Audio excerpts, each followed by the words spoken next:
This is not an MS treatment. This is a health treatment. I can bike, I can hike, I'm pain-free, and I do really very well. People can get better from all sorts of things when they change their diet. You don't need to be hungry, but you're not eating junk. So Terry, you went from like reclining wheelchair to riding your bike 20 miles a day. How many people see that level of change? You know, in terms of the whole population, I don't know, Mark. Are you seeing cases like yours where people are recovering? Yes. Or I am. So one of the individuals in our study, Dawn, she was using a cane for short distances, walker for long distances. She had severe fatigue. She was making arrangements to sell her home, move to assisted living, because her son was finishing grad school and she knew she couldn't manage once he moved out. And she enrolled in our study. Wow. And she was struggling driving 15 minutes to work. Okay, so by the time the study ended, her son graduated, moves out, and we followed people for 3 years, by the way. So at that point, she's taking her dog hiking for miles. She's doing Pilates and weightlifting. She doesn't really like jogging, so she didn't take up jogging, although she can run. And her son's moved 6 hours away, and she's comfortable driving to see him. I saw Dawn before the pandemic when I was out giving some lectures in the community. So that's 2019, and she looks great. That's incredible. And so she's still working. She would have been disabled and unemployed. Another patient from our study, again, that I saw in 2019 with primary progressive MS. Again, primary progressive MS, when she enrolled with us, she needed bilateral support, 2 walking sticks.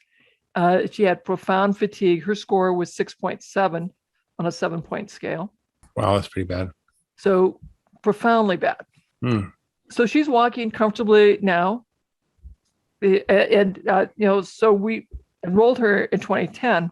So now it's 9 years later when I saw her, she's walking, doing well. She is in a band, a geriatric band that she plays in. Wow. And so it's very fun.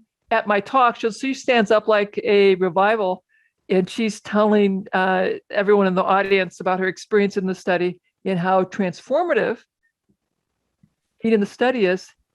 And then here's the other interesting thing that she also noted, Mark, is that she's telling the audience that if I stop the Wahls protocol, I'm exhausted and I can't walk. It's worse again. It's worse. So she can tell within 24 hours if she's backing off on the diet.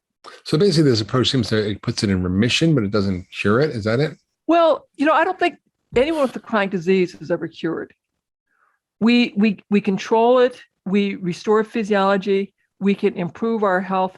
But if I came to your house and had gluten, dairy, and eggs, my trigeminal neuralgia would turn on within 24 hours, and I would have incapacitating pain. But technically, you're cured if you don't eat that stuff. Like in other words, like if you're diabetes, your A1C is perfect, but if you eat sugar, it goes up. Well, yeah, I guess maybe somebody else wouldn't. So you always have the tendency toward it. But I'm very careful to not claim cure, but I'm careful to say I'm very well managed as long as I take care of myself, following the Wahls protocol. I can bike, I can hike, I'm pain-free, and I do really very well. And that is true for all of us who have, whether it's anxiety, depression, diabetes, insulin resistance. As long as we are managing our diet and lifestyle, we can have a rich, full life, relatively normal physiology, no evidence of disease, and do great. But if I think I can go back to that previous diet and lifestyle and not get sick, that's incorrect. Right. I agree. It's like I had this patient once who, was diabetic, and I told him what to do, and his blood sugar went to normal. He says, Dr. Hyman, now my blood sugar is normal. Can I go back to eating my carbohydrates? I'm like, no, you can't. In terms of the autoimmune in general issue for people, do you suggest they just try the Wahls protocol? Is there another strategy you have for them? So I want to figure out where they're at. I want them to know what they want their health for. So we deal with the mental, emotional, spiritual. And then we have them start with the Wahls protocol. And I stress this is a family intervention. So it's a negotiation. What is the family willing to do? And to do all of this together. And, depending on the circumstance, I might put them on the Wahls elimination diet. I might run them through food sensitivity testing so we can be very precise. Or they may need to start at the Mediterranean diet because that's all the family is willing to do. So there's a clear negotiation as what are you willing to do? Because whatever the intervention is, I want it to be 100%. Doing the Wahls diet at 50% is not very helpful. Cut down from 6 Diet Cokes to 3 a day, right? It doesn't doing work. The Mediterranean diet at 100% is better than doing the Wahls diet at 50%. So I want to have a negotiation. What can we do 100%? And for, and in my VA practice, sometimes what we had to start was meditation, because people had to start. We had to find a lifestyle intervention that they could do 100%. And when they mastered that, then we could begin adding the next layer and the next layer and the next layer. Amazing. Let's just shift a little bit because we've been talking about multiple sclerosis, and your latest book was really about the autoimmune spectrum, not just MS, which is part of that. So why is this effective for that? And what are the things that people can do if they have an autoimmune disease? I want to get back to, so why do we develop an autoimmune process? Why does my innate immune system get overly activated? Why do I begin to develop autoantibodies against specific structures in my body? And so there's only a few basic reasons why that's going to happen. If I have an autoimmune disease and I take disease-modifying drugs, but I don't address the root causes that led to the autoimmune process, people will develop another autoimmune diagnosis about every 5 to 10 years. And so, and I certainly see that, in my tribe, people come in, they see me, and they've had several autoimmune diagnoses. And as I work with them, they get better control of all of their conditions. So because the Wahls protocol, well, I designed it obviously for myself, and it's focused a lot on the brain. It addresses the root causes of why these autoimmune processes are developing. So it helps, psoriasis, inflammatory bowel disease, rheumatoid arthritis, allergies, asthma, myasthenia gravis, MS. And frankly, people reach out to me, tell me that they have, a disease that I have to look up because I've never heard of it. And their physicians had given up hope, and they had stumbled on my work, implemented my work, and are steadily improving. Yeah. And I've also had people with genetic disorders, muscular dystrophy, for example. Yeah, tell us about that. Who found my work. It actually has been coming to my seminar since the very first one. And he talks about, he still has muscular dystrophy, but he's far more functional since implementing the Wahls protocol, and he's not getting worse. I think it's important to understand for people that, that people can get better from all sorts of things when they change their diet. And, I've seen this across the spectrum in my practice. So what you're speaking to is such an important fundamental principle. People with cystic fibrosis, people with Charcot-Marie Tooth disease. Yeah. It makes a lot of sense that if you have the standard American diet, standard American lifestyle, you're going to accelerate the damage from those genetic diseases. If we help you address diet and lifestyle, gentle hormesis, you will have the best quality of life and best function, given your genetic circumstances. I think that's right. I mean, Terry, I think we think of Down syndrome or cystic fibrosis or muscular dystrophy as these intractable, progressive conditions, which are autosomal dominant, inherited conditions that you can't really modify or change. If you have a gene that affects folate metabolism or vitamin D metabolism, you can modify. These are called mild, single nucleotide polymorphisms. They're just slight variations in our genes. They're not mutations. These are mutations, and they profoundly change your biology. But what I found, again, like you, just observationally in my practice, is I've had many patients like this. So I don't know. Let's see if we can help you. Let's do this. Let's look and see under the hood what's going on. What's often amazing is they have the worst metabolic health you can imagine. Their metabolic and biochemical pathways are all messed up and haywire, that there are certain sort of, functional things that go wrong that you can modify through understanding the biology of the disease. And whether it's MS, whether it's a muscular dystrophy, where there's mitochondrial issues, or whether there's Down syndrome, where there's huge insulin resistance and inflammatory pathways and methylation problems, you can really impact them by changing their diet, by certain types of supplementation. And it was striking to me to see that, where people can have really dramatically improved quality of life. You're not curing Down syndrome or muscular dystrophy, but you are modifying the course of the disease, and you're actually improving their overall health and quality of life. Absolutely. Absolutely. Yeah, I spent a lot of time trying to tell people the goal is to have the best function that we can for you. And the way to do that is nutrition, sleep, stress management, and consistent, gentle hormesis. Absolutely. Absolutely. For people who don't understand autoimmunity, as a single entity like MS or colitis or Crohn's or Hashimoto's, it's common, but it doesn't add up to massive numbers when we look at it all together. So when you look at all autoimmune disease together, it's 80 million people, which is more than people almost that have cancer, heart disease, and diabetes combined. Okay, there's a lot of people.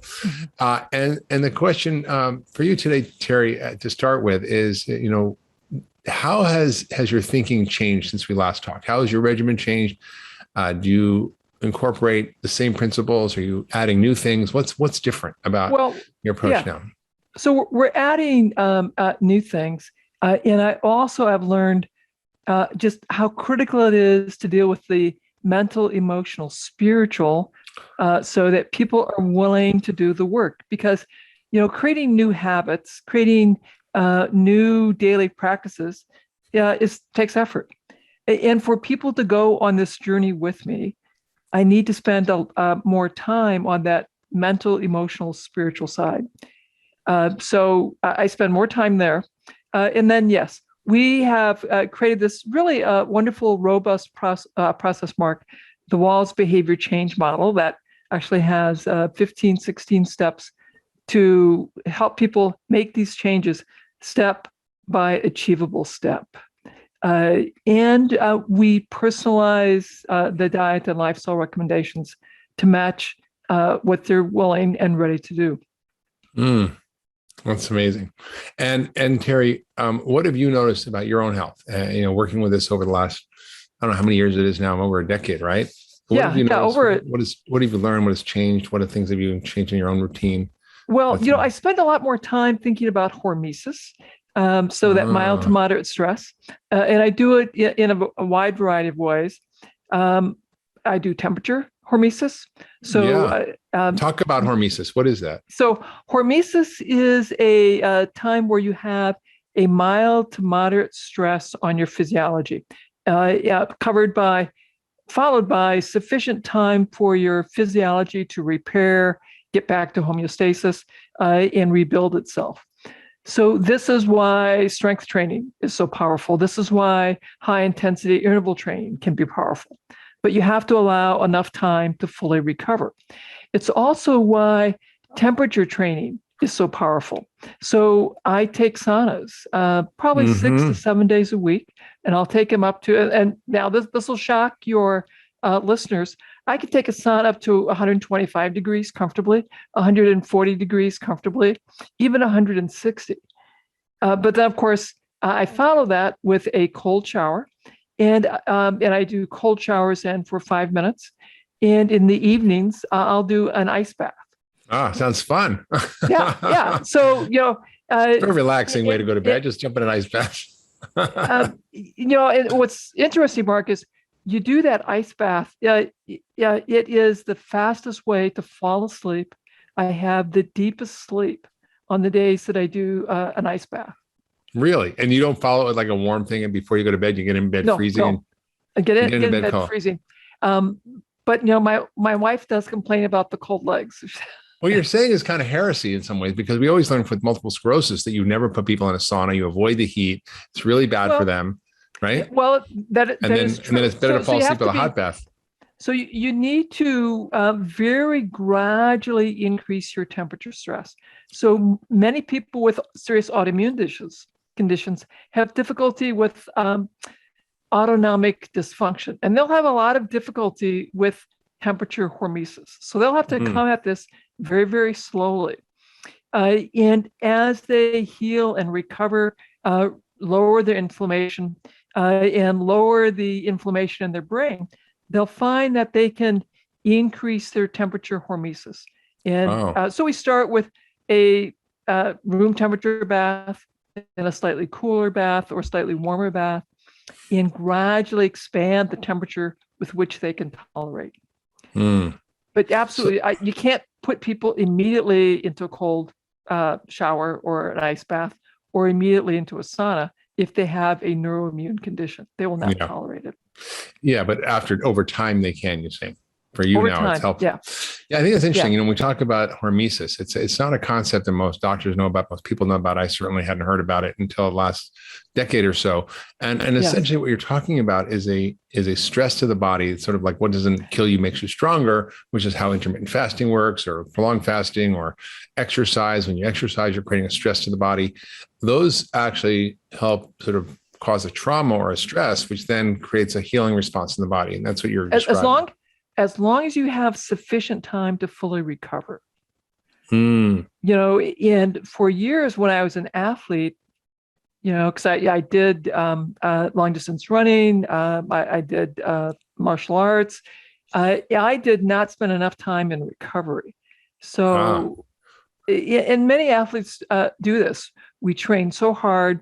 We don't spend sufficient time in recovery. And actually, we probably would have made faster gains if we would pay a lot more attention to recovery. What does recovery look like? So in my patients, we talk a lot about this, that I want them to have their stress of their exercise or their temperature stress, but then they have to have a sufficient duration of the recovery before they can go back to that stress again. So many of my patients, they're severely disabled. So for them, a 2-minute exercise may be all they can do and still function for the rest of the day. And so we discuss, you do the gentle exercise, and can you function normally later in the day? How long does it take for you to recover? And then gradually increase their exercise. Interesting. Now, Terry, you talk a lot about the food as medicine. We're going to get into that a little bit more, but you sort of touched on it a little bit about stress and how that played a role, particularly in your case of getting MS. Can you talk more about that and the stress of medical school and what happened to you? My trigeminal neuralgia began during medical school. And yet looking back, I grew up on a farm, physically very active, lots of vitamin D, probably really a very good diet. Went into medical school, became a vegetarian, went very low fat, was no longer outside. So my vitamin D levels plummeted. I was certainly not taking supplements. I was not sleeping at night very much.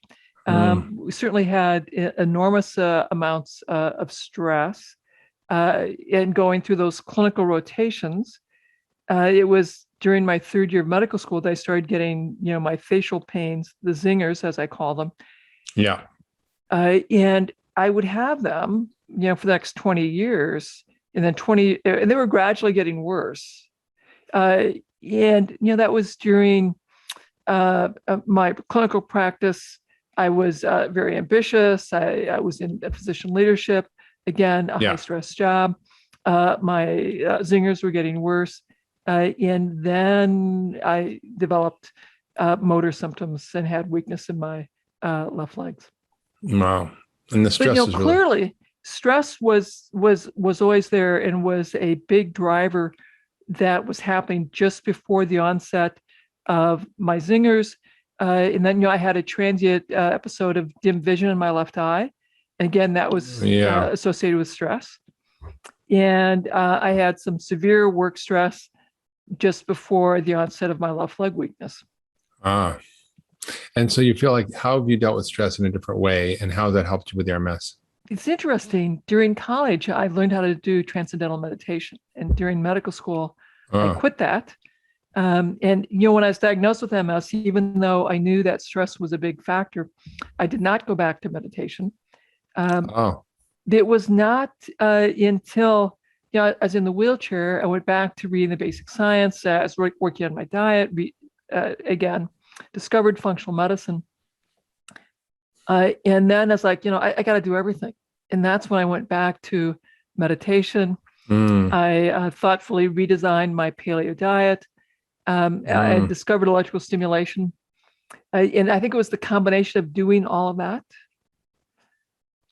Made a difference. And so now my routine, Mark, is I get up in the morning, I do my meditations, then I'll do my exercise, then I do my sauna, then I do my cold shower. And that routine in the morning. How long does that take you? It takes me about 2 hours to do all of that. Yeah. And I learned to put that in my schedule. And then in the evening, most evenings I will again do a round of meditation and a ice bath. Oh, really? Wow. Yeah. Sometimes so you don't do a hot bath first. You just do the ice bath alone? Just do an ice bath. Wow. And that's brave. I like to do a sauna first. And sometimes saunas, they're really very nice. But the reason I keep going back to the ice bath is the quality of my sleep is better. Oh, really? Wow, I'm going to try that. So you just get in a cold bath, and how long do you stay there? Well, I set my timer and I read for 20 minutes. 20 minutes, but not like ice bath. Like well, how cold so when you first start doing this, Mark, I just do a cool bath. And then after you've done that for a few days, just run only cold water, do a cold bath. And then, so now you're comfortable with the cold bath. Then you have a bucket of ice. So you're in your bathtub with the cold bath. You dump your ice in. And then I'll freeze solid, liter bottles of ice. So I have, because that keeps the ice longer when it's solid. Yeah. So do you use the Wim Hof breathing method? How do you get ready for going on the ice? Yeah. I'll do a cycle of the deep breathing, and I just get in. After you do it for a while, it's really very comfortable. I step in, I let my feet get used to it, then I settle down into the bath, and grab my book and I start reading. Wow. Okay, then. I'm going to try that. Maybe I'm going to try. I like the ice bath after the sauna. And 20 minutes is a long time. It's a long time. Well, you get comfortable really quite quickly. And, I quit, but, the quality of my sleep is so much better when I do the cold bath, the ice bath. Yeah. So I end up going back to it. I want to switch topics a little bit because it's fascinating to hear all your conversation about hormesis and these various practices that help enhance your health. And I think there's a lot of those, whether it's hot and cold stresses, whether it's exercise, whether it's fasting, whether it's things like ozone or hyperbaric oxygen. These are all hormetic therapies. And there's really cool machines in Europe they use for mitochondrial resuscitation, where they'll basically bring your oxygen level to that would be if you were climbing Mount Everest, keep you up at that low oxygen level for a while, and then bring you back down to sea level. And that oxygen deprivation creates a stress that reboots your mitochondria. So there's a lot of ways to do this. And it's really pretty amazing to see what happens to your body when you get a little stress. It actually does so much better. Now let's talk about the research, because one of the arguments around functional medicine is that there's no evidence. It's lack of evidence. It's not evidence-based, blah, blah, blah, blah, blah. I mean, your case alone should be written up as a, medical miracle. That I understand, but like it should be every neurologic society, every neurologist, should be going, how did this happen? What's going on? The NIH should be spending billions of dollars funding research like this. And you're having to scrounge around from here and there. And, even, the MS Society first kind of shunned you and banned you. And now they ask you to speak, and now they want your help. So you've done a lot of the hard work around the research. So let's talk about the clinical trials that you've done, what you've learned, what you've found, and what they've shown, because your approach, and maybe for those who are just listening to this podcast first time, let's just sort of back up and go, what is the Wahls protocol? What is the concept of the diet? Why are the principles of the diet used in the way they are? And what are the key take homes around that? And let's get into the research of how this works. So first, we'll talk about the dietary approach. So the way you might think about it when I talk to the public is sort of a pre-Wahls diet is a Mediterranean diet, which everyone agrees is a great diet. More vegetables, legumes, more fish. So nice, healthy diet. And then the first level of my diet, we have people stress. And the goal is 9 cups of vegetables, 3 cups of greens, 3 cups of sulfur-rich vegetables in the cabbage, onion, mushroom family, and 3 cups of deeply colored things like beets, carrots, berries. And then I want them to remove gluten, casein, and eggs, because they're the 3 most common food antigens that can cause an excessive immune response. Plus, no more waffles. no more waffles. You actually know I make cashew waffles. I make all kinds of great things. You can kind of cheat. There are things you can do. So that's the first level, and you can do that as a vegetarian, and that is fairly close to a gluten-free, dairy-free version of a Mediterranean diet. Then the next level is becomes more Paleolithic. So we reduce the gluten-free grains and legumes to no more than 2 servings a week. We add in and stress organ meats, seaweeds. If you're going to have nuts and seeds, we suggest that you have them soaked and sprouted. And why organ meats? Why organ meats? Because organ meats are something people avoid, right? Liver, kidneys, thymus. Yeah, they don't know how to make them. And they're actually delicious. It seems like the poor man's food, kidney steak and kidney pie, and all that stuff. Yeah. And what's the rationale for the organ meats? Well, first off, our ancestors would have eaten those. They're a third of the carcass when you harvest an animal, so that would have been an essential part of the diet. And interestingly enough, if there was plenty of meat, they left the muscle meat behind and took the organs. Mm-hmm. So the liver, great source of vitamin A and the fat-soluble vitamins is so A, K, a moderate source of E, a great source of the B vitamins, great source of minerals that are very easily absorbed, as opposed to the minerals in plants, which are a little more difficult for us to absorb. And then great source of coenzyme Q, creatine, carnitine. Yeah. So really, really marvelous nutrition for us. And a lot of those are mitochondrial nutrients, right? They are mitochondrial nutrients. And which is important for healthy aging and everything. Terry, it's interesting because if you look at, I've done this before, you Google like liver nutrition facts, right? And then and then the nutrition facts for the most amazing vegetable you could possibly imagine, or grain or bean. And it's like Michael Jordan and high school basketball. It's like, it's that big of a difference. It's shocking. It's like not just a little bit, it's like 3, 4, 5, 10 orders of magnitude more nutrients in liver than in almost any other food. Correct. Absolutely. Which is the liver shocking. Is absolutely a superfood. The one nutrient it does not have is vitamin C. That's all right. So that's a good reason to eat your salads and your berries to get the vitamin C. Now, the caveat I'll have is for my carnivore friends who eat only meat, I have to caution them to be careful about how much liver they have, because you don't want to overdose on vitamin A. So liver is really great for you, 6 to 8 ounces a week. So that's, up to a half pound of liver a week.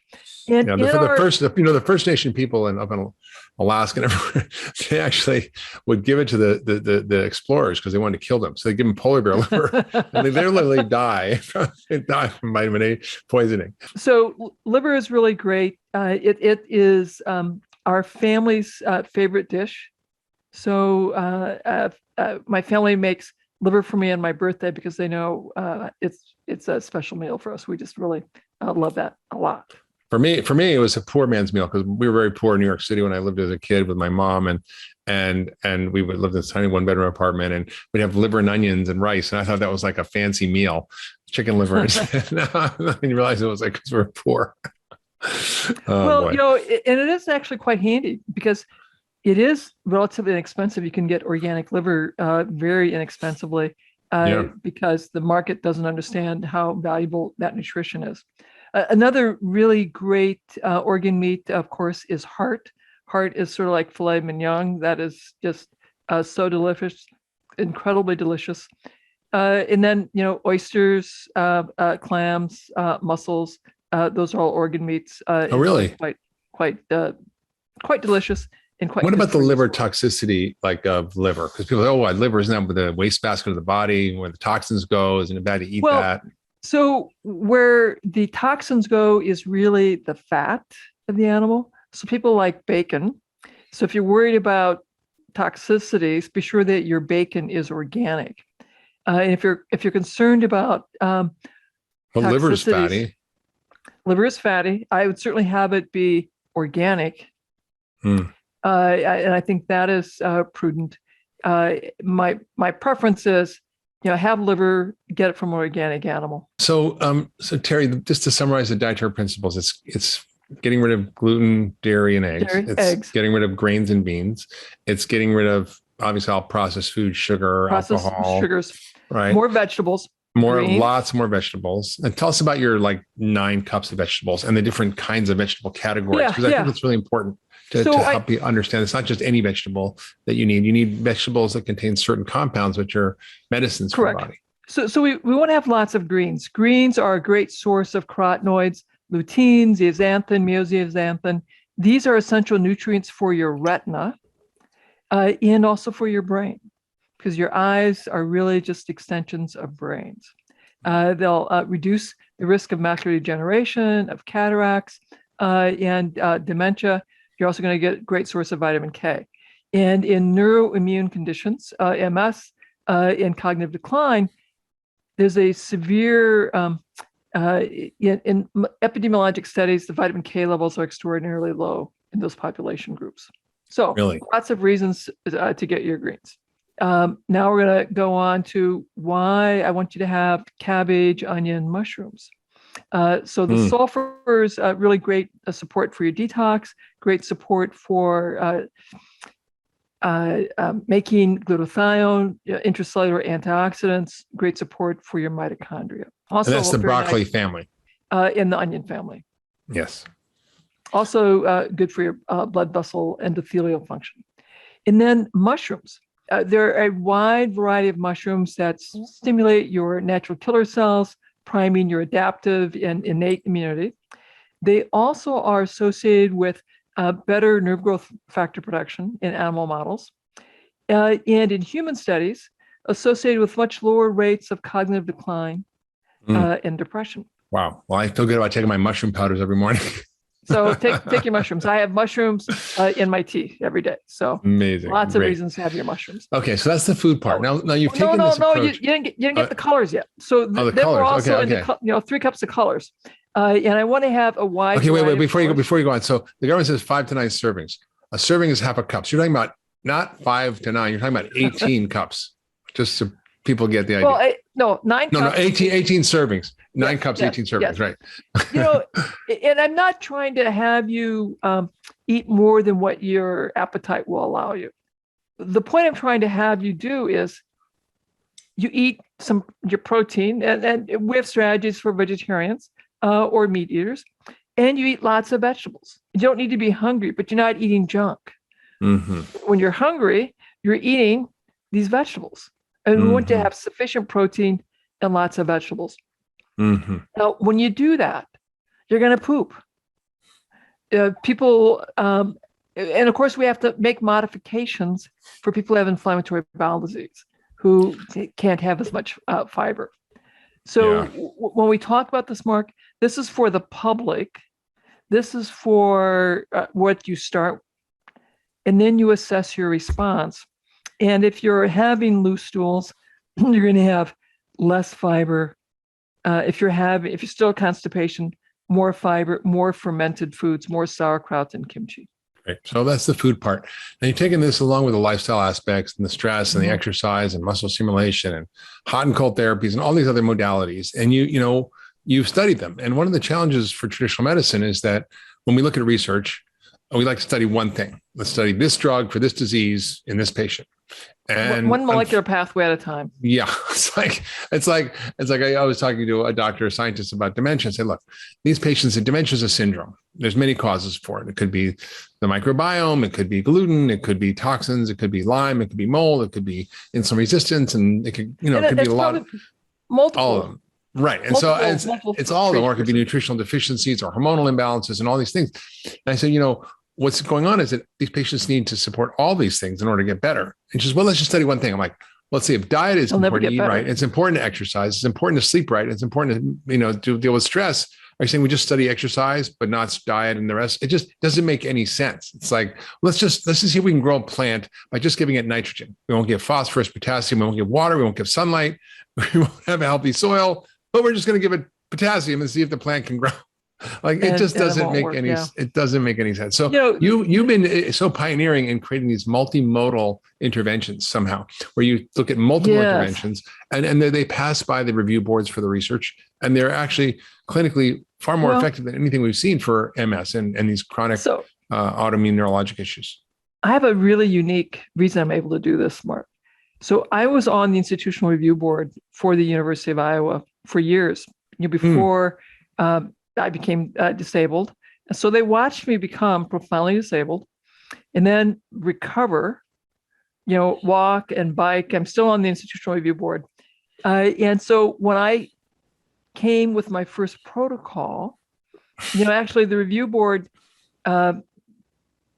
declined. What? Rejected the protocol.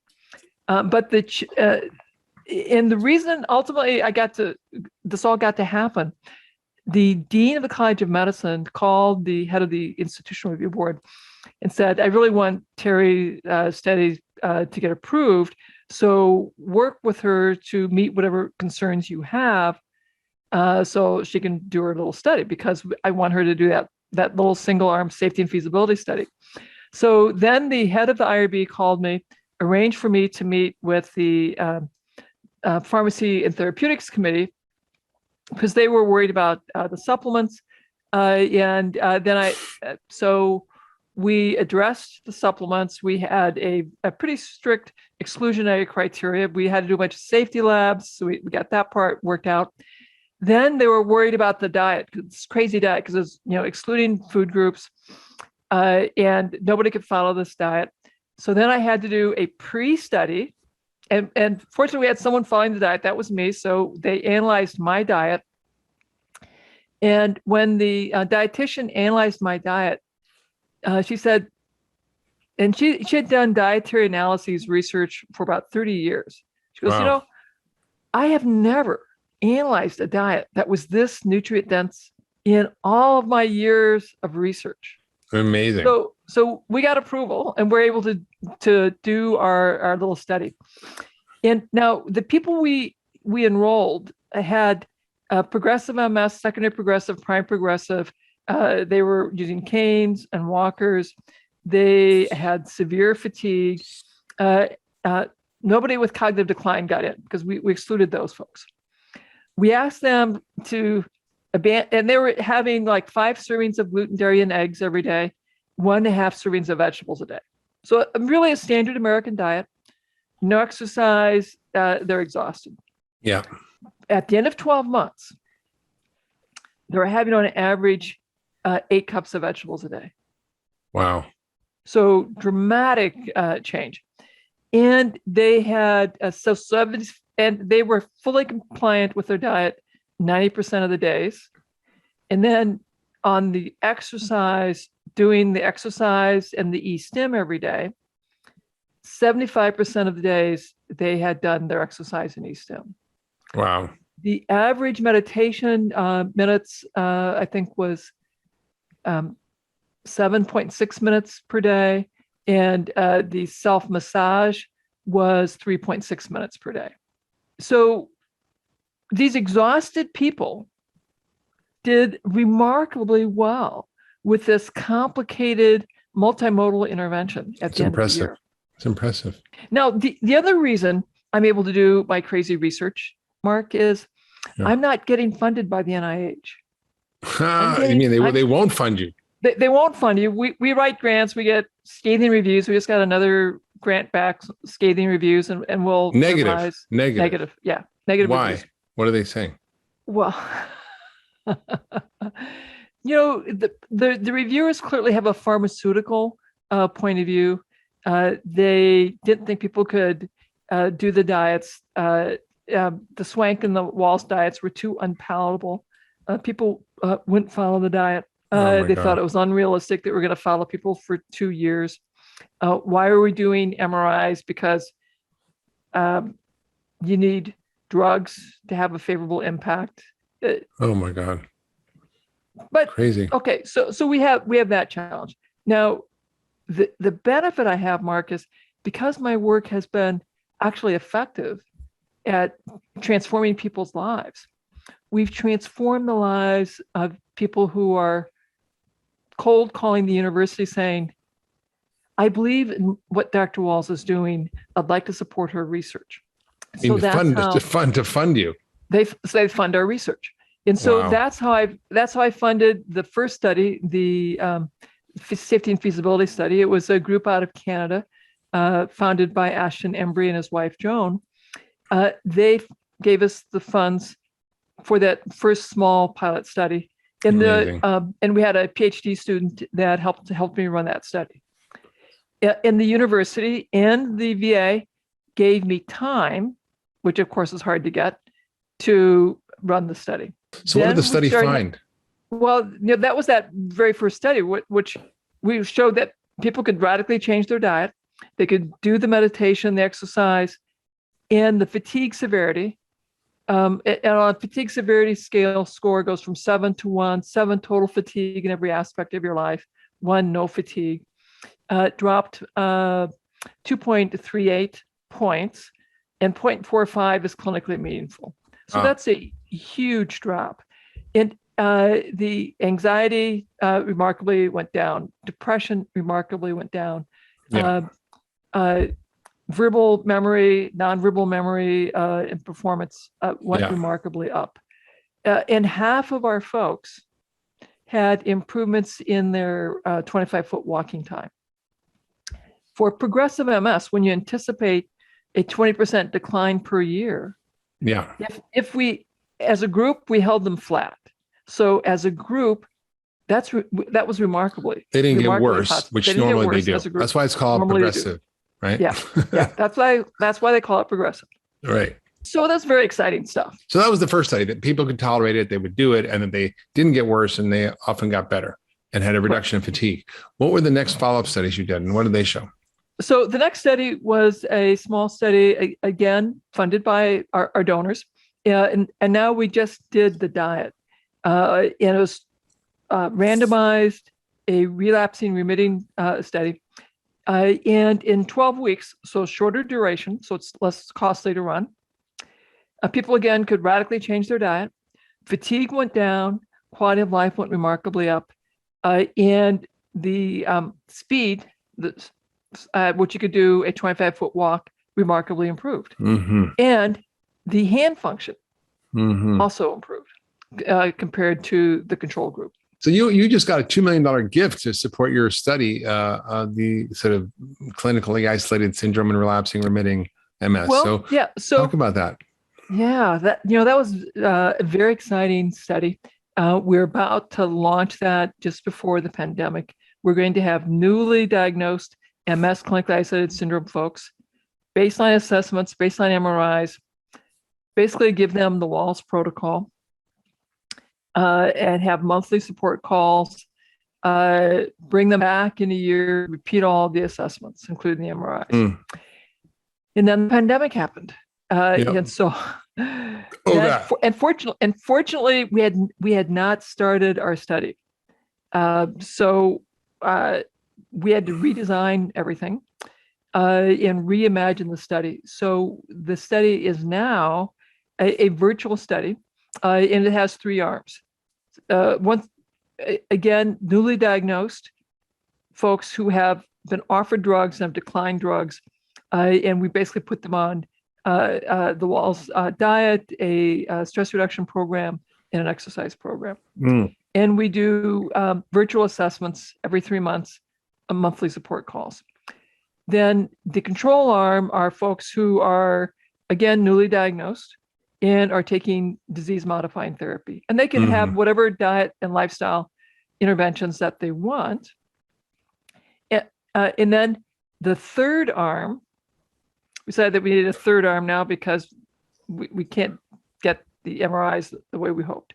What we're doing is we're extracting the medical records here at the University of Iowa of newly diagnosed folks with MS and clinically isolated syndrome. And we are counting in everyone from their medical records, their number of lesions, the number of relapses, and the progression of symptoms or remission of symptoms during that time period. So we will probably have, it'll probably be another 8 months of data collection, and then we will analyze our data. So, with MS, there's often white matter changes in the brain. In other words, there's scarring in the brain that you can see on an MRI. Do you see changes in that as well? We're going to find out. I do know that in our intervention arm, we do have some folks who are having more relapses who have elected to go on drugs. We are also having some folks who have had their follow-up MRIs and lesions have disappeared, and they're not having relapses. And their neurologists are like, wow, this is really amazing. Yeah. And so we'll see what happens at the end. Certainly, the vast majority of folks in our intervention arm are reporting symptoms are going down, their motor problems are reduced, their sensory problems are reduced, vision is improving. Impressive. So how is this research being received now? What's different about it? Because it seems like you hit a lot of resistance at the beginning. The MS Society wouldn't even talk to you, like you're a quack. And now they're wanting to talk to you, work with you. What are you seeing? Why all this is happening, I think the TED Talk went viral. I got a book deal. The book was a bestseller. The MS Society monitors social media, and they saw that when my book came out, all of the attention, which led them to prioritize and create a wellness conference, and they actually tracked me down and got me to the wellness conference. I was one of the scientists there. That's amazing. And then they made a priority to fund dietary and lifestyle research and funded our the WAVE study. So that one was funded by the MS Society. So great, Harry.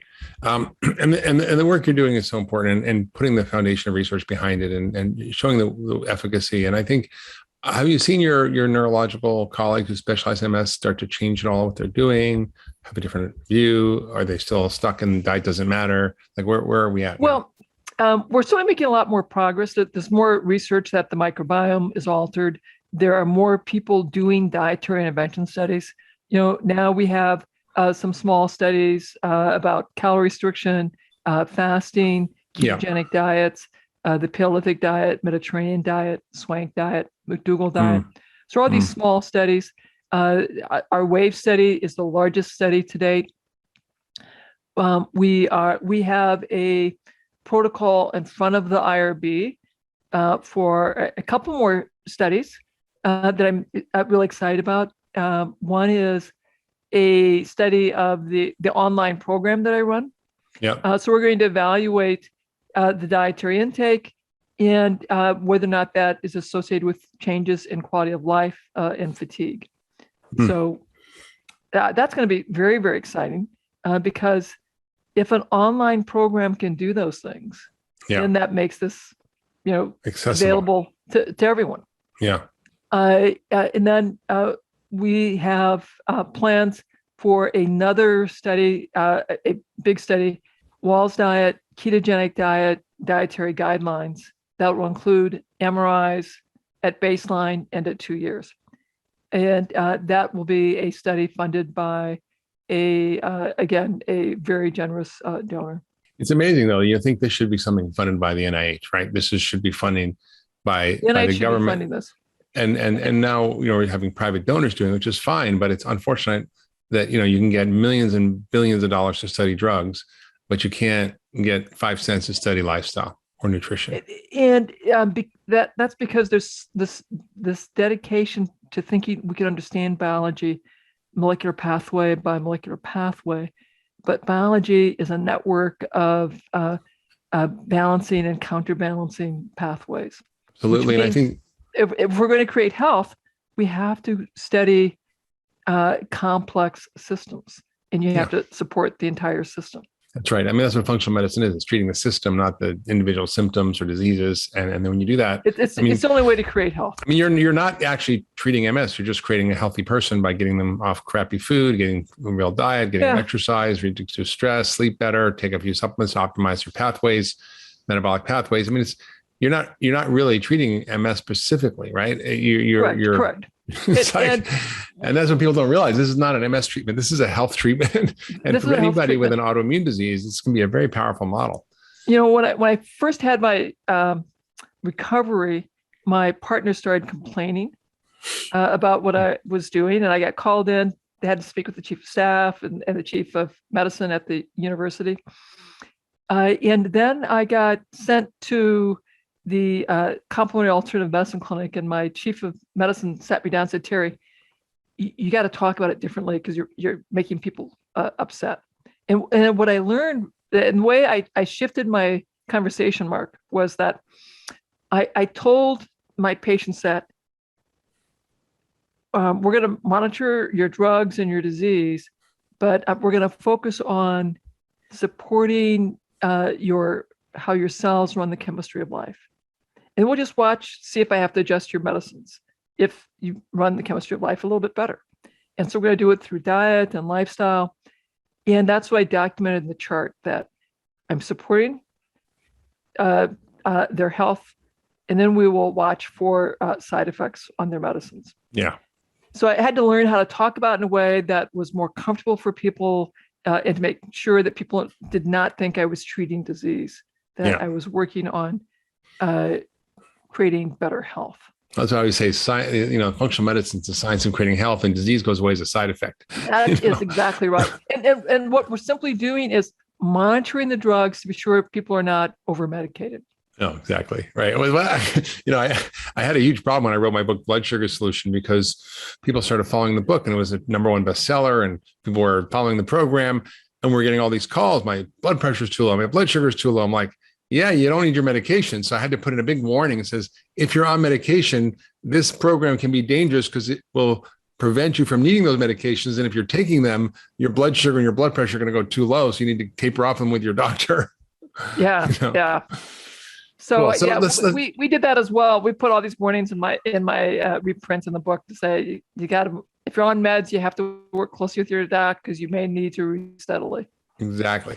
So let's switch topics a little bit. I want to talk about the microbiome. You mentioned it briefly, but I remember years ago, maybe 20 years ago, I had an MS patient, and she said to me, Dr. Hyman, well, I have irritable bowel, and whenever my irritable bowel gets bad, my MS gets bad.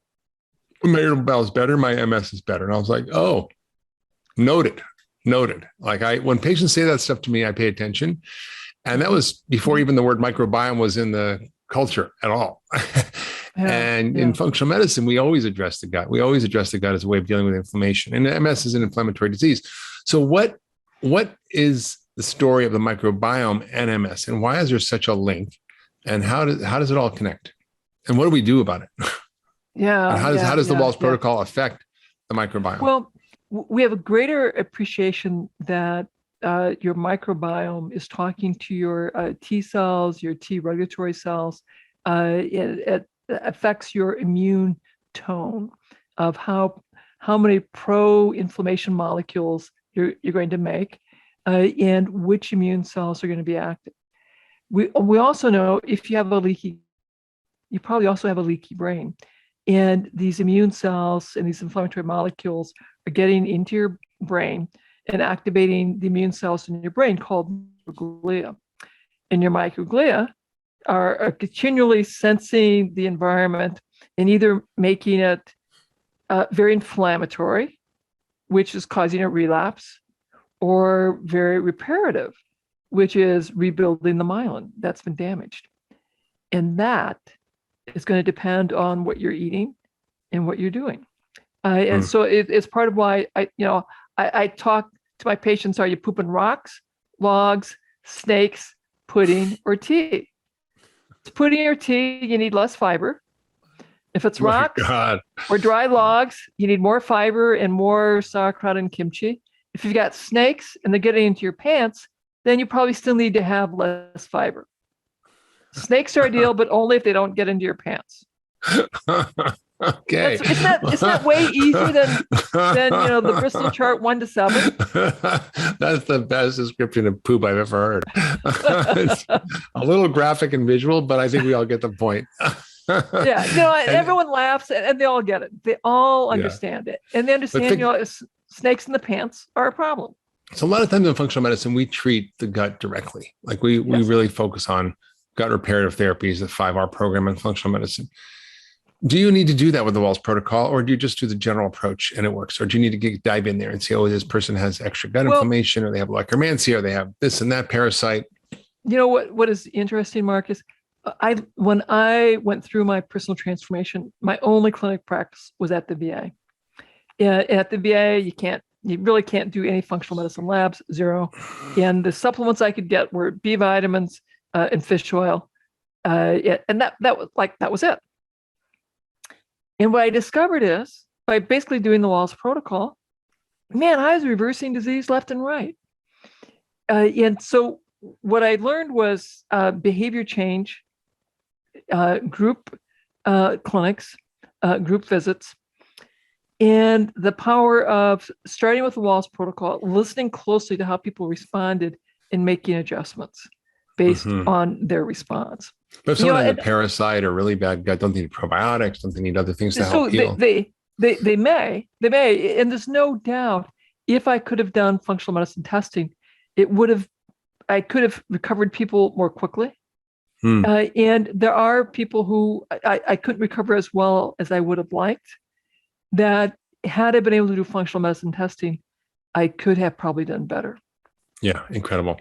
So the microbiome is a huge role in our immune system and across the spectrum of diseases and a spectrum of inflammation. We've talked about that a lot on the podcast. I do think that the work you're doing is so radical because it does affect everything. It affects your nutrient levels. It affects your microbiome. It reduces inflammation. It helps to optimize the function of all the systems in your body that you were talking about. You want to know my secrets for living a long and happy and healthy life? Well, all you have to do is check out my weekly newsletter, Mark's Picks, where I share my favorite tips for health, longevity, well-being, and lots more. Check it out and link below. So Terry, your work is so important. You've touched so many millions of people, and you're bringing hope where there was none, especially in the field of MS. It's one of those horrible conditions that, I've treated so many patients. And it's remarkable when you follow these principles, and I followed similar principles over the years, treating these patients with great success. And hopefully this will get more into the mainstream. But what you've done is you've created access points. You've got your books, you've got your cookbook, and also now you have these online programs. So tell us a little bit about the online programs. If people are listening and they want to join, where would they go? How do they find it? What is the program? Several times a year, we have a free 5-day challenge. And that is 5 days of lessons that people get from me, 2 lessons a day, to help you on your journey of adapting diet and lifestyle. And then we have the Autoimmune Intervention Mastery course, again, which is online. So we have people from all over the globe. There are 5 modules, lots of lessons within each module to take you through the emotional aspect, the food aspect, the exercise movement aspect, and the supplements and supplemental. What are the additional things that you can do? And in the online course, you also get access to 7 calls, group calls, where I come in, provide more information, answer questions, and provide a lot more clarity. Hey YouTube, if you like this video, you're gonna love the next one. Well, it's always getting to the root cause. We always look for the root cause in functional medicine. And here at the Ultra Wellness Center, everything's designed, all the tests that we do, all the work that we do, and the way we think about things is to get to the root cause. And we know that it's an autoimmune process that drives thyroid disease, particularly Graves, in this case that we're talking about. And 75 to 80% of your immune system is in your gut. It's called GALT, gut-associated lymph tissue. And so why? Because you have everything that you eat has organisms on it, has compounds in it that can potentially threaten your health. So your immune system has to be on high alert all the time, making sure that there's no disruption, nothing gets into your system that could cause you to be ill. So we look at the gut microbiome and the function of the gut almost first and foremost when it comes to autoimmune diseases, because that's where you're going to find the majority of the triggers. So the gut is always a key thing to think about, because 70% of your immune system's in your gut. And if you have an autoimmune disease, you have to treat your gut. I don't think that there's one person with an autoimmune disease I've treated that hasn't had some gut issue that had to be dealt with, that was part of reducing their autoimmune process and getting them into remission. Okay, then. Wow. And what's really fascinating is that it just recalls this patient of mine who was about a 40-year-old woman who had Graves' disease and was struggling and did not want to be on medication long term. And was willing to do whatever it took. And she turned out she had real gluten issues. She had terrible gut issues. And we did and she had parasites. I mean, we did a really aggressive gut repair program. Yeah. And we optimized her health and her vitamin D, and we improved her diet. And what was amazing was that her antibodies for Graves went to zero. Her thyroid normalized, and she's completely fine now and off medication, which is just really striking to me, because that's something I never learned was possible in medical school. Yeah, and I've had a case where, again, you get to the root cause, and was gut a major issue? Sure. But in my particular case, it was a woman who's 55 years old. She came with a diagnosis of Graves, like I said, many do, and she just didn't want to, do the traditional therapies. So when she came in, she was also menopausal within the last 2 years, and she that was the other main issue with her. So, and although she had gut issues, she had bloating and distension and constipation and some loose stools. So with her, one of the things that works, and when you want to treat somebody, it's perfectly appropriate to try to understand the mechanism and the pathway of the way the organ works. In this case, thyroid, TPO, thyroid peroxidase antibody. Thyroid peroxidase is an enzyme that's blocked with a pharmaceutical agent that is very harmful. Botanical agents can oftentimes, because we get many of our medicines from botanicals, so botanical agents can oftentimes be very effective. In this particular case, L-carnitine can act as a thyroid peroxidase inhibitor. No. And so using L-carnitine was one of the first things I did with this particular woman. And she, before our next follow-up, she was already beginning to have some relief from her symptoms just using L-carnitine. And then because she was menopausal, estrogen can have an impact on your autoimmune state. Yeah. So balancing hormones is really important. When you think about hormone replacement, there's always been a concern, particularly with women, about the possible impact on the breast and breast cancer. What I will say is that there are now studies that are showing that early in menopause, using hormone replacement for a short period of time can have a very beneficial impact on brain aging. There's reduction in development of Alzheimer's for women who have estrogen early in their menopausal state. It also reduces the autoimmune state, and because estrogen does play a role in balancing the inflammatory and anti-inflammatory sides of the immune response. Yeah. So I actually put her on hormone replacement. That's why you see most of the case of autoimmune disease in women. Yeah, and 40 to 50, 40 to 60 range. So I balanced her hormones, and then of course, we worked on her gut microbiome, which is always a critical piece. Yeah, and the other thing you did was you got her off gluten, And you put her on an anti-inflammatory diet. Yep. Right. Yep. And you gave her the raw materials for helping her thyroid. Yeah, and right? Yeah, and I think it's really important when we say we work on the gut. We have to remember that when we work on the gut, we have a very programmatic approach that can be adopted and adapted to the various conditions people have, but it's that 5R approach. It's basically, let's find out what may be a trigger. So there are triggers to, there are some, bacterial and parasitic triggers to thyroid autoimmunity. One of them happens to be Blastocystis hominis, which is a parasite that has been implicated in triggering antibodies that will go after the thyroid. That's interesting, because that patient that I mentioned, that's what she had. She had this parasite. Yeah.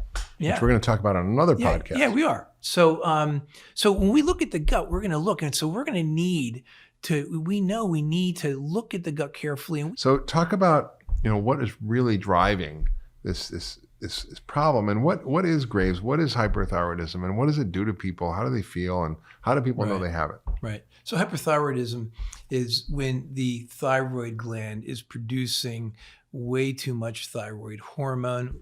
That's T3 and T4 level, and so when they're being overproduced, then you're going to have symptoms that are going to cause you to lose weight, feel sweaty, have palpitations, be anxious, have thinning hair, lose your hair, have thinning nails. Graves' disease happens to be the most common. It's about 60 to 70% of people with hyperthyroidism are Graves'. It happens to about 1 in 200 people, women more than men, 10 to 1. And it usually peaks around in the ages of 40 to 60 years old, but it can happen younger. So that's like the overview of Graves' disease. Now, the most, as you said— What are the symptoms? The symptoms are some of the ones I just mentioned, which are going to be weight loss, sweating, thinning nails, hair loss, thinning skin, palpitations. When it gets really bad— Diarrhea, atrial fib. Yep. And when it gets really bad, you can have heart failure, you can have hormone imbalance, and you can have anemia. Yeah, and insomnia. People can't sleep. I had a friend call me who was like, I can't sleep. I don't know what's wrong. Yeah. And we get through her history. She's like, and I lost 20 pounds and I wasn't trying. I'm like, oh, okay. Yeah, and she had Graves'. So most people, as you said, have hypothyroidism. It's less common. I think 1% of thyroid disease or 2% is hyperthyroidism, and Graves' is the most common. But when you have it, it can be really debilitating and it can be really hard to treat. And as you said earlier, in conventional medicine, the treatments haven't changed in 50 years. And they're quite harsh. And functional medicine really gives us a great opportunity to get to the root causes of what triggers Graves' and allows us to then treat our patients in ways that make sense for the biology and their life environment. Yeah. So it's really, the symptoms can be quite dramatic for people, right? Absolutely. That we went through. And like, as you mentioned, some of the complications are serious. It's not just about having a racing heart or insomnia or diarrhea.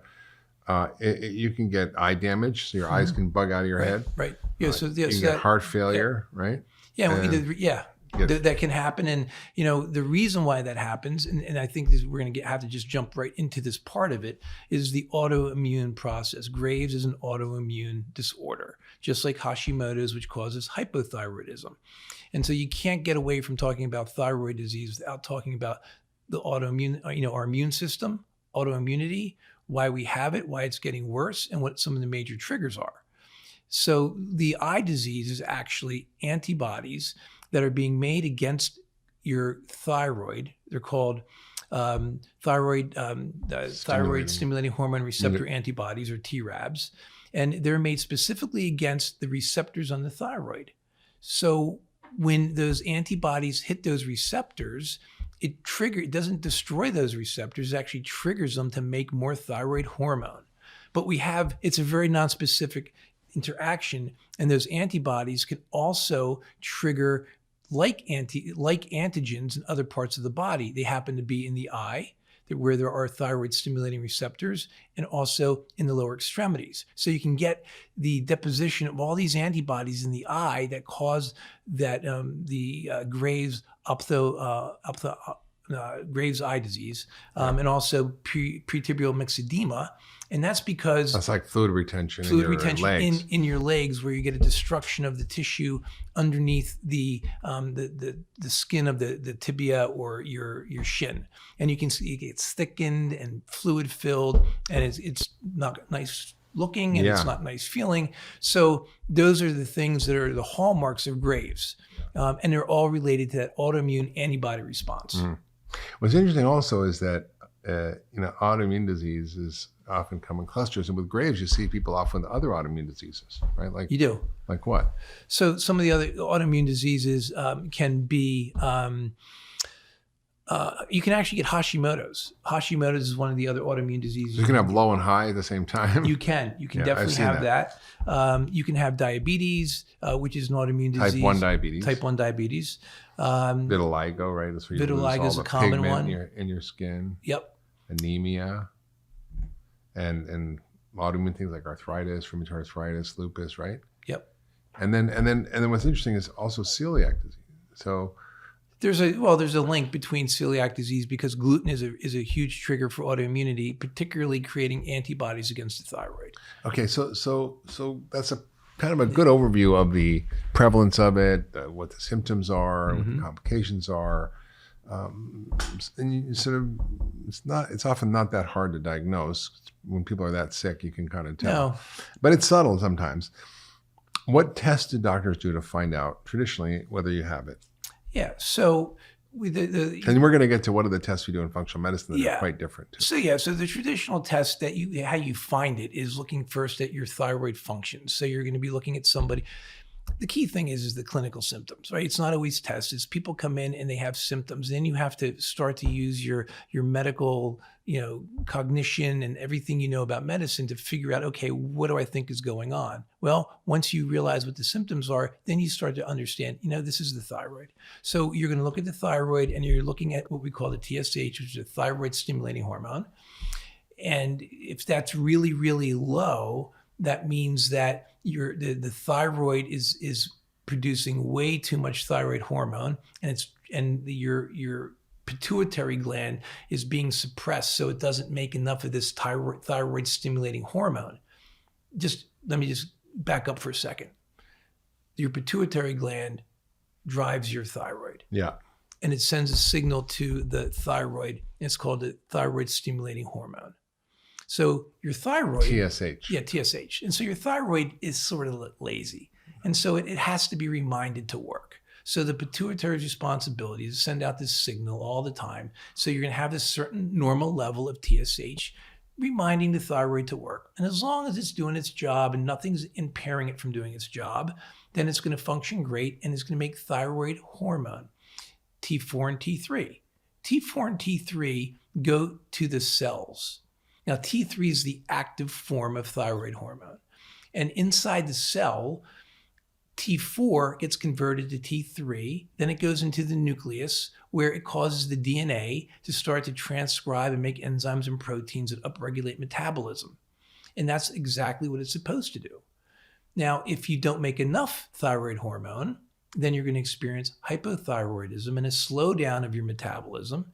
And if you make too much, you're going to have a uptick in your metabolism and everything that goes along with that. And that's called hyperthyroidism.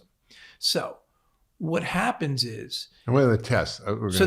When we go for the test, the TSH is going to be suppressed if the thyroid is making too much. The pituitary is going to stop sending the signal. So the feedback system tells your TSH shut off, and then the other hormones go up. Yep. But there's also antibodies we check, right? So now so once you realize they have hyperthyroidism, then you want to check for antibodies. And the main one you check for is thyroid stimulating hormone receptor antibodies.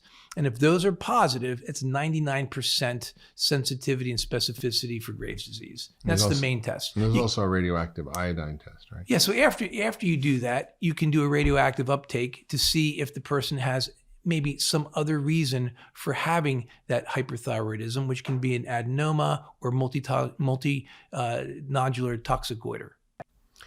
And so what do doctors once people are diagnosed with this, what are the treatments? Because it seems like they haven't really changed much since 40 years since I graduated medical school. Yeah, they haven't changed much, and they're pretty harsh. And so there's methimazole, which is basically a thyroid peroxidase enzyme inhibitor. Thyroid peroxidase is the enzyme that the thyroid uses to bind iodine together to make thyroid hormone, and so it blocks that. And so you just reduce the production.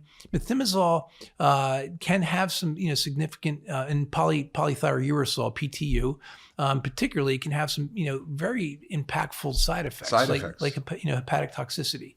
So you're going to be on them for 18 months, up to 18 months to get into remission. And so they're not really, they can be harsh, and they can have lots of adverse reactions. And a lot of most of the people that I see in the Ultra Wellness Center, they come to me with Graves. I don't have to make the diagnosis. They come.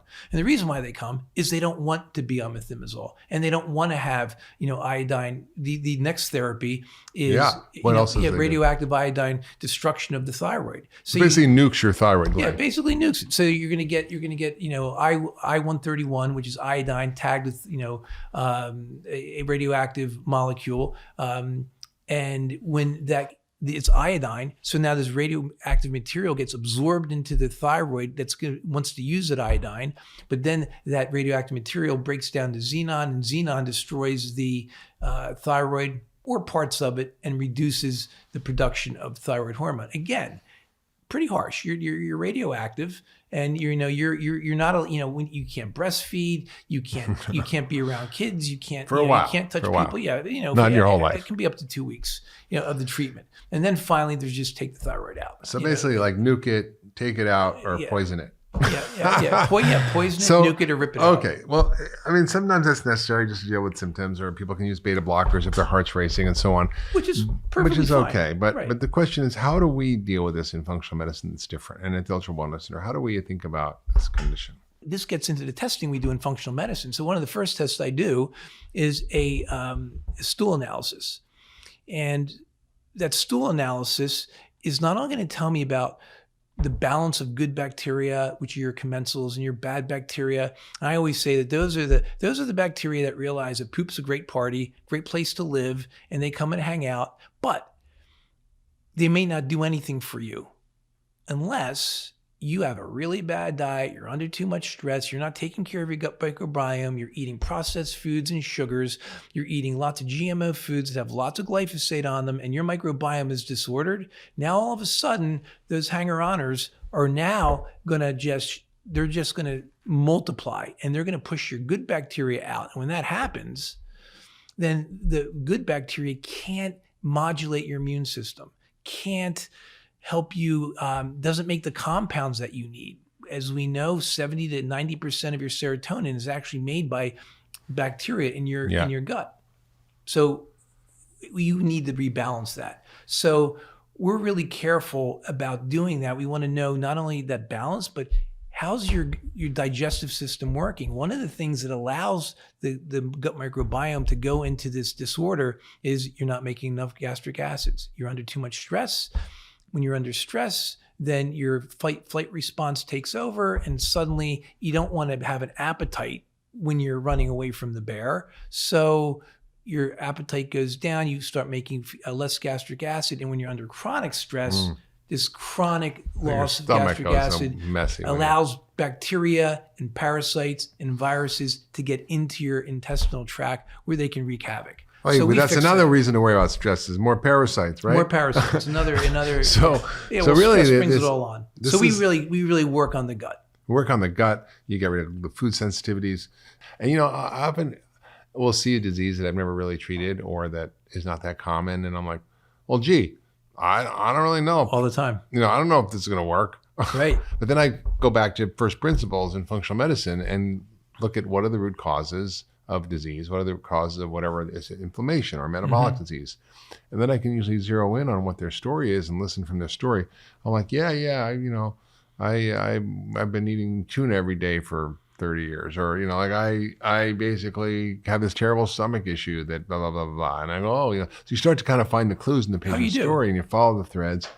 And you start to do the diagnostic tests that help you, and then you start to peel the onion and treat all these problems. And Absolutely. So, you know, your treatment isn't just take this PTU drug or get your thyroid nuked or take it out. It's like, oh, we have to change our diet.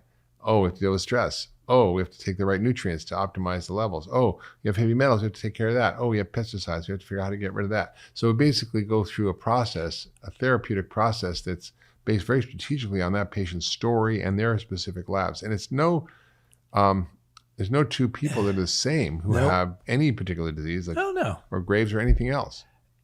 Yeah, I'm just going to echo everything you just said, Mark, because we have this conversation. This is the work that we do. We get to the root cause, and then we use treatments that make sense for each person's specific biology and their life environment. And there's not a patient that comes to me, or it's a rare patient that comes to me, that we don't find multiple reasons why their health is either currently compromised or is a setup for being compromised in the future because of all of those particular areas you just talked about. It's not a matter of people have toxins, it's how much. Yeah, right. And then the genetics determine how well they're going to detox those toxins. And so we also know that you have genetics that drive your immune system, but we have places to look. We do a lot of antibody testing to help us identify, do you have an autoimmune process, and where is the trigger? And so, and we could go through every biologic system that we look at with all the testing that we do and explain in detail how we're using those tests in those biologic areas, toxins, the HPA axis, energy production in mitochondria. We do specific tests that will look at mitochondrial function. All of those things have to be addressed. It's never one thing. It's multiple layers. Yeah. And that's the whole problem with traditional medicine. Is It's like reductionist. It's Graves' disease. You get this drug, and see you later. That's it. Nothing else. And we're like, no. 10 people with Graves might have 10 different issues, and we need to treat them in 10 different ways, and we need to find out what their cause is and how to optimize their system. You want to know my secrets for living a long and happy and healthy life? Well, all I have to do is check out my weekly newsletter, Mark's Picks, where I share my favorite tips for health, longevity, well-being, and lots more. Check it out, and link below. You know what, 20 years ago, right, or maybe it's longer now, maybe 21, 22 years ago, you were at Canyon Ranch and you had the opportunity to, hear Jeff Bland speak. And you got the fever early on, right? I did. 20 years ago, I just started my own conventional family practice. And I was a conventional doc for, it took me about 15 years, but even in my conventional practice, I always had that holistic approach. I was writing nutrition programs. I was putting together exercise programs for my patients and my diabetics. I had a weight loss program specifically for my diabetics. However, the pressures of the insurance industry, the pressures of my discipline in family medicine were such that it was see as many patients as you can, make the diagnosis, use a pharmaceutical agent. And about probably 13, 14 years in, I started to say, you know what? This is not right. There's something wrong because my patients aren't getting better. No. I'm maintaining disease. And then I found functional medicine. And that changed everything. It changed everything. So where you would have come to me with Graves' disease 10 years ago, and I would have sent you to the endocrinologist who would have put you on methimazole and beta blocker and then talked about having you go to an ENT doc who's going to take out your thyroid. I would have been right on board. You know what? I saw the light.